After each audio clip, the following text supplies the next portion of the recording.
সরে সেদিকে তাকিয়ে বিশাল উচ্চতা ডিঙিয়ে লাফ দিয়ে বলছি রে, আনো না হলে যাব ছেড়ে। কোন সাদা ছাড়া দরজার হাতল চেপে খট করে মুচড়ে দিয়ে আমাকে দেখে বলে যাবে, নাকি নিয়ে যাব তাকে সাথে।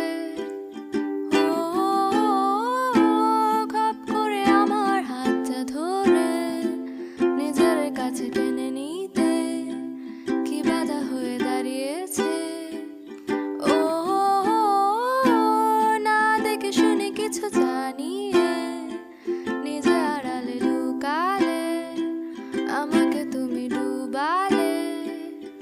আমি কার পিছে নিজের জন্য যাব কেটে। তোকে বলেছে যে দেখে অন্যের জন্য মোমবাতি পানিতে না দিয়ে শুকাতে, অন্যের জন্য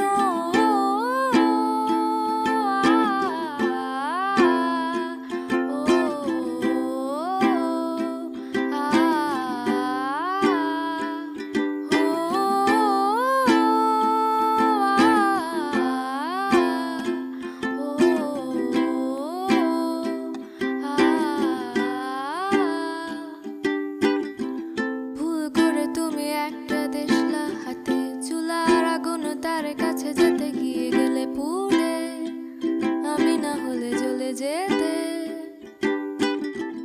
যত বাধা ছিল সব কটা ভেঙে চুরে খট করে ভাগ্যের উপরে পাড়ারে বাক্সটাকে ফেলে চুলারি নাগালে।